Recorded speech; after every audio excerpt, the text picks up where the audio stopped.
for Fanatics, and we're here at the first annual Stockton Con, and we're here with Mark the Santos. So, what have you been working on lately? Lately, I've been doing a lot of sketch cards for Rittenhouse, for Marvel properties, just some freelance stuff, and I'm also working on a creator-owned book with Steve Siegel. And I just completed a Kickstarter project for an art book that's going to be coming out in October. All right, let's talk about like Kickstarter, because like with like a lot of independent artists, like Kickstarter is like a way to go with like bringing out their creative energies and like not trying to go through like a publisher. So, what are some of your thoughts about that? You know what? It's the first time that I used Kickstarter, and I decided to go through Kickstarter because I wasn't sure if I just put an art book out, what the response would be. So I figured Kickstarter would be a good gauge because, like, you know, if I was able to make the money through Kickstarter, it means that there is fans that would want to see an art book. So that was my thinking in regards to Kickstarter, and it worked out great. You know, I got the money. I actually went a little bit over. And to me, the benefits of Kickstarter is, since the book's pretty much paid for, I could actually, you know, do what I want with the book and be able to sell it at a lower reasonable amount, you know, as opposed to if I put my own money into it, I'd probably have to, like, you know, overcharge. And I prefer to give fans, you know, my art at a reasonable rate, you know, because I'm not a big name, but I apparently fans, and I want to be able to put my art in their hands, you know. So I enjoyed Kickstarter for just that. Since I'm not actually putting anything out of my pocket for it, I can actually turn around and do because the book's going to be 80 color pages, hardcover. You know, I could sell it to them for like $25 or $30 as opposed to like the 50 or 75 if I had to put it out myself. Yeah, with like the cons and your prints, like it seems like you get like pretty good like turnabout. Where do you like come up with like certain ideas or that you want to put on a print, or like some of the characters that you put on there? Well, generally, I draw what I like. You know, with the Venture Brothers, like right now, one of my popular prints is a Venture Brother one, which is back there. And with that, I had seen like one episode of a show, and it was like, of course, the season finale of the first season where the Venture Brothers dies, and I was just like, well, show's over, we're dead. So I'd never watched the show. Then my girlfriend's like, have you ever watched The Venture Brothers? I'm like, well, I saw this one episode. They're like, no, you have to watch it. So she let me borrow all 4 seasons, and I burned through all 4 seasons in a week and a half. And at the end of it is like, I must draw The Venture Brothers. And that's how the print came about, you know. And like, I'm a big Doctor Who fan, so I draw Doctor Who. Avengers, when I go see the movie, it's like, got added a movie, must draw Avengers. So basically anything I draw is something that I am familiar with because I'm a fan myself. And the cool thing is, you know, the stuff that I enjoy, it seems that everybody seems to enjoy. So it works out for me in that respect. Let's talk about like some of the work in progress when you do like art piece. What sort of medium do you usually use?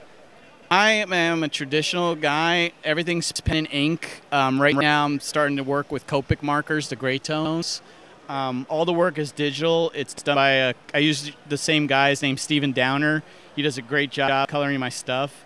And like originally, like I said, I would work in pen and ink and send it over to him, and he'd digitally color it. And now with the comics, I hit the gray tones underneath, and then he goes over it and digitally paints it. That's what the Gotham Evening Post there is, the Avengers, Venture Brother ones. Those were all started as Copic gray tone markers. And my process, which it's gonna be highlighted in the art book. It's usually I come up with a layout. Usually it's like this small, just an idea.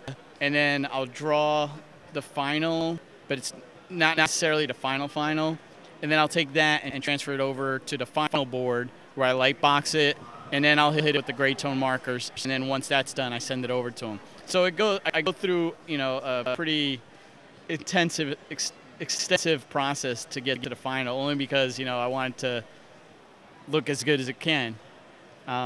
Plus, I am an artist, and I always see, you know, something that I could change to make it better. And the cool thing of having an extensive process is as it goes along, I could see something that could be a little bit better, and I could tweak it before it goes to the final.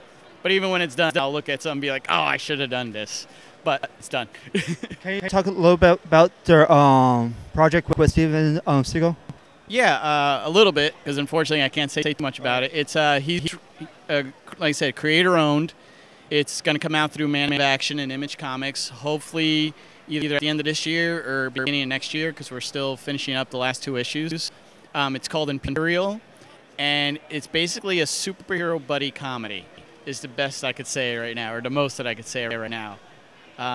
We're in the middle of issue 3, and it's going to be 4 issues, about, 120 pages total. And right now the debate is whether we're going to actually do the individual issues or if we're just going to do one big hardcover with 4 chapters. So, and like I said, we're hoping to announce it in October at New York Comic Con. You know when the release is going to be. That's what we're working toward, and hopefully it'll happen that way. Is there like any other writers that you would like to work with? You know what? Every writer that I've worked with has been pretty cool so far. You know, I worked. Unfortunately, I suck at names. The book that I worked on for Boom, Eureka. You know, the writer there was really cool. I worked with another writer for IDW for It, The Terror from Beyond Space. And, you know, he was pretty cool. I'd have to say, like, I've yet to not enjoy working with any of the writers because, you know, the ones that I've worked with have actually been, you know, I make a suggestion and they're pretty open to the suggestions, which in a creative process, that's a cool thing. You know, we're artists, so, you know, we have our whole mentality of like, oh, whatever I do is it. But it's cool when you work with someone who's a little more open-minded and is willing to take, you know, a suggestion or something like that of what might work better. Because in the end, it's like, you know, I want to try and put out the best thing that I could possibly put out. And, you know, if I can help the artist put out the best that he could put out, it'll work out better that way. So you're saying like you're a fan of Venture Brothers and Doctor Who. Yes. What other geek stuff are you like into? Oh, geez, what geek stuff am I not into? Let's see, you know, I love the Buffy. Batman's my favorite character. Whoop. You know, I'm a big gamer, and, you know, I just did this Zelda piece for. How about favorite system? Xbox. Yeah, I'd say Xbox at this point. So, I mean, but it's funny because, you know, the 2 Batman games that came out to me are probably my 2 favorite games I've played. But in my opinion, the Uncharted games are probably the best games out there.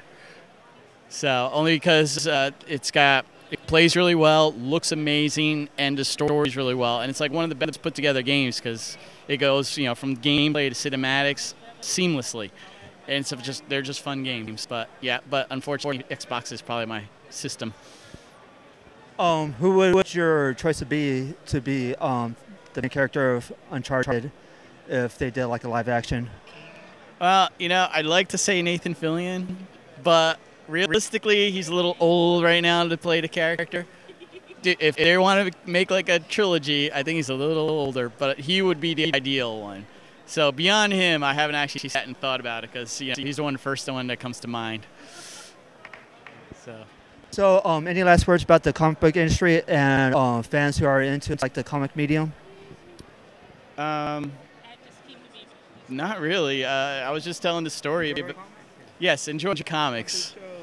So, you know, that's a great thing. It's like it's great to see like a show like this in its first year have such a great response. You know, it really does show. I was in Calgary, and they were promoting a show with these billboards around town, and they had this one with Patrick Stewart as Picard, and on it said "The Geek Shall Inherit the Earth," and I'm happy to say it looks like it's happening.